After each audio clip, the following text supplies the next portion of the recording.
Today we're taking a look at what's happening in gaming and tech news. Let's get to it.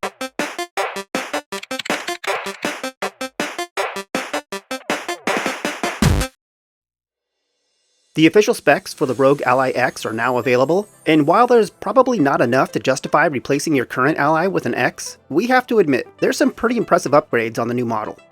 The biggest updates look to be happening in the RAM, storage, battery life, and cooling spaces.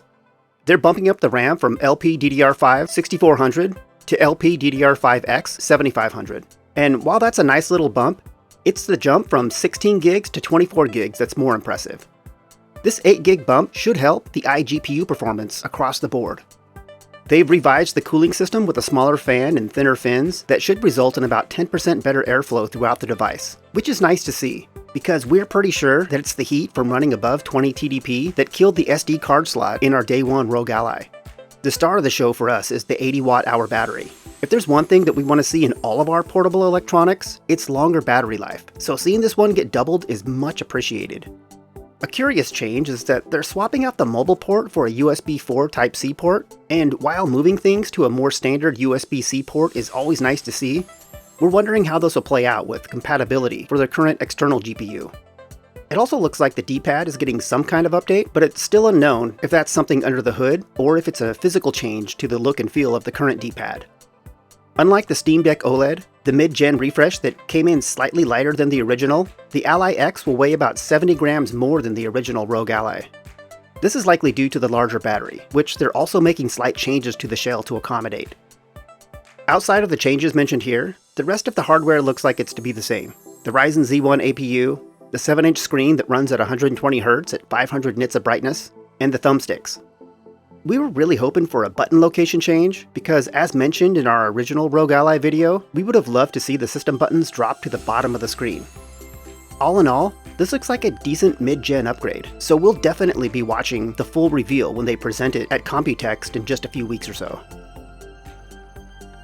In same but different news, rumor has it that Lenovo is making a light version of the Legion Go. Only in this case, instead of it being a mid-gen refresh to up the power of the device, we do know that the APU is going to be a refined version of the existing APU. What does refined mean? We're not sure yet, but if we had to guess, we're thinking that much like Asus did with the Z1, it'll have fewer cores and threads than the Z1 Extreme. If we had a choice in the matter, we'd give the Lite non-removable controllers and a slightly smaller screen, but not too much smaller, because the screen on the Legion Go is what pushed it to the top of the bunch in our head-to-head. Well, that and the kickstand, and we're hoping that they keep the kickstand on the Lite, because it's something that we still use on ours in almost every gaming session. The removable controllers on the Legion Go are something that we've never used. I mean, we used them during the review, but after that, we simply haven't felt the need to remove them. When we play a game on the Legion Go, we're looking to play something on the go in handheld mode. The appeal of the removable controllers on the Nintendo Switch is that you can hook the Switch up to a TV and have two controllers for co-op, and there's a lot of great first-party games that make use of that. And this isn't the case for the controllers on the Legion Go, so if they made them non-removable, we wouldn't miss that feature here. However, we're really hoping that they keep the trackpad on the Lite, because this feature is a lifesaver in Windows. Because, as we've discussed before, the Windows UI is absolutely not controller-friendly. Like, not at all. Build 2024 has come and gone, and Microsoft is still releasing info on the upcoming Qualcomm Snapdragon X and Windows 11 on ARM. And much like their announcement of their new recall feature, we're not super thrilled with how this one is playing out, at least not once you get into the details. Up front, this new feature is actually pretty cool, but the fact that it'll be locked behind Windows on ARM devices equipped with Qualcomm Snapdragon X is perplexing. The feature is called Microsoft Auto SR, and the SR stands for Super Resolution. And maybe you've already put the pieces together, but this means that it'll upscale your games similar to NVIDIA DLSS and AMD FSR. Microsoft is claiming that their version of upscaling is an AI-powered competitor that'll work in similar fashion to the others, but Auto SR comes with some serious baggage. It only supports Copilot Plus PCs. It only supports Qualcomm Snapdragon X running Windows 11 on ARM. It can't be run simultaneously with HDR, and it only works with native ARM games that use specific versions of DirectX 11 and 12. Of the nearly 1,400 games that currently run on Windows on ARM, only about 14 are currently available that could benefit from Auto SR, but Microsoft does have instructions out there for setting it up manually. Ultimately, we understand why Microsoft is doing it like this.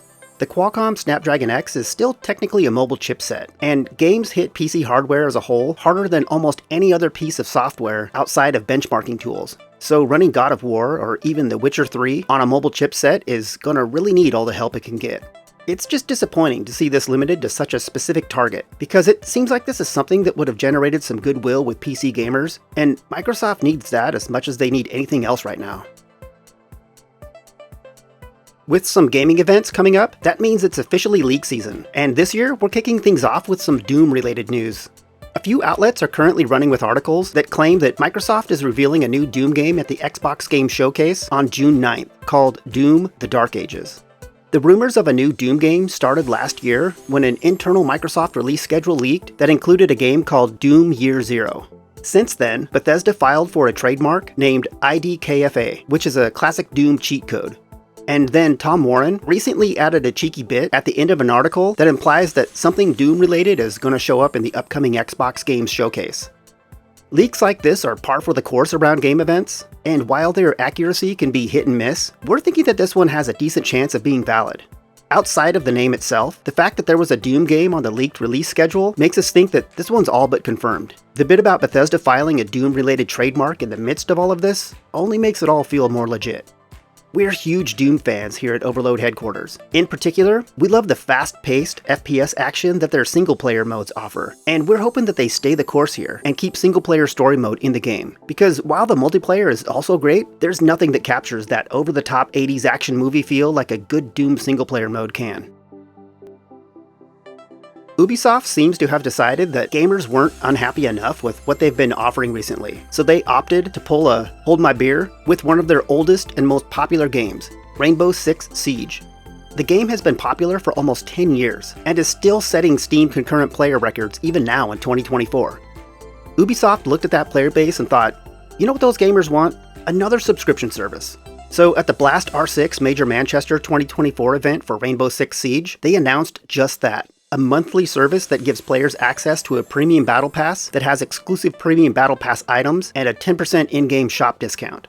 As you can imagine, this didn't go over well at the event. There's a video out there where you can hear boos and unhappy chants coming from gamers who were there as the announcement rolled out. We're guessing that this isn't the response Ubisoft was hoping for. On one hand, this isn't a surprising move coming from Ubisoft. Adding post-retail monetization to their games is what they do. And while pretty much all of those microtransactions can easily be ignored in a single-player game, adding them to a competitive multiplayer game can be tricky, because there's a tendency to add pay-to-win items, and that's a great way to kill any goodwill that you've generated with said multiplayer game. But seriously, Ubisoft, read the room. You already have a dedicated 200,000 player base there that's growing by the year. Each one of those gamers had to at least purchase the base game. This move is likely going to rile up that base, and we'll be surprised if that most recent concurrent player number doesn't end up being the highest that the game ever achieves after this move. Because if there's one thing that we know that gamers absolutely don't want, it's yet another subscription. Hello Games announced Expedition 13 for No Man's Sky, and much like every other No Man's Sky expedition to this point, no one could have predicted what this one was going to add to the game, or in this case, remove from the game. Sort of. It's called Adrift, and it removes most NPC life forms from the universe. There's no aliens, and there's no operational space stations, but there are still giant worms, so the universe in this expedition appears to be as hostile as ever. It also limits player-to-player communications in some form, which is really leaning into that whole empty universe feel that they seem to be going for here. This expedition comes with a new batch of rewards, including a new companion, a new frigate, a new hauler, new community research projects, and some new Quicksilver synthesis items. We're not gonna lie, that frigate has us super interested, so we're applying that update as we record this, because that looks like a must-have ship. Along with the new expedition, the update comes with a whole host of bug fixes and quality of life additions. So once again, instead of doing something like pulling an Ubisoft and turning this into a subscription service, Hello Games continues to generate goodwill among their players by way of even more free content. This is yet another example of why independent game studios are better for gaming than shareholder-driven gaming is. Year-over-year monetary growth is the only metric of success for shareholders, and in the corporate world, goodwill is treated as a commodity that places like Ubisoft and Microsoft are more than happy to dump time and time again. Over there, it's not about the games, it's only about the money. According to Valve, there's no official way for you to transfer your Steam library over to someone after you die. This info comes after some curious folks online asked Valve directly. And while Valve responded with what seems like a pretty straightforward no, they did leave something of a clue as to what you can do in this scenario. In the official response, they say, "Unfortunately, Steam accounts and games are non-transferable. Steam support can't provide someone else with access to the account or merge its contents with another account. I regret to inform you that your Steam account cannot be transferred via a will." Okay, so this seems pretty cut and dry, but let's take a closer look at that second sentence. It says, Steam support can't provide someone else with access to the account. But it says nothing about you setting that up. To put this another way, there's likely nothing stopping you from manually setting someone else up with your account. Sure, that in and of itself is a big task. You'll have to hand over access to your email account and likely set up two-factor auth on their devices, and then do the same with SteamGuard, and then again with the payment instruments. But the real question here is, can Valve eventually shut something like this down? And we're guessing that they probably can, because it'll be hard for them to know that this has happened behind the scenes for a little while, but as accounts age, it might get a bit easier for them to see which may have been transferred. For what it's worth, we're guessing that this probably isn't limited to Valve. Xbox, PSN, GOG, Epic, they probably all have a similar policy buried somewhere in those EULAs. So the takeaway here is that clearing that backlog is pretty much on you, and not your grandchildren. Let's hit some quick event news. The official Silent Hill account took to social media to announce that they're hosting another Silent Hill transmission on May 30th, which likely means that we're getting a bunch of updates on the various Silent Hill projects that are in the works. The last one happened back in October of 2022, and is where we officially learned about the Silent Hill 2 remake. So maybe we'll get some update on that, along with info on Silent Hill F and Silent Hill Townfall. Also in event news, Sony's next State of Play is also happening on May 30th. According to their announcement, they're going to feature 14 games. The runtime of the show says 30 plus minutes, so that's about 2 games per minute. Nice. Both of the events mentioned can be viewed right here on YouTube. We like to call out game sale events going on when we can, and there's a themed event going on over at Steam right now that's near and dear to our hearts. At the start of 2020, we went all in on open-world survival RPG games and haven't looked back, so this Steam event feels like it was made just for us.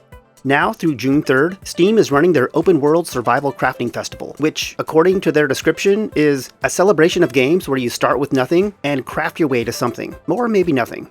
And yeah, after putting in thousands of hours across several survival craft games, that's a fair description.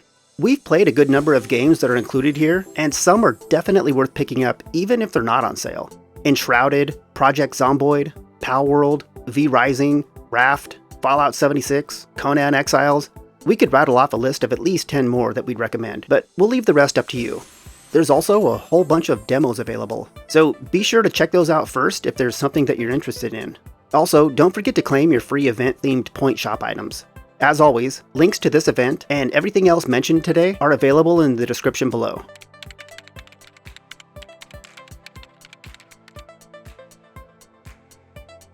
I want to mention our Patreon. As a subscriber, you'll be listed as a producer of our content. You'll also get access to our custom game cover art that we've put together over the years. You'll likely see it in action in some of our videos. This art works great with custom launchers and really goes a long ways in making a digital game collection look awesome. So click on the link below, head on over to our Patreon, and become a producer today. And that about wraps things up. Please like this video if you found it useful, and subscribe to our channel if you want more content like this.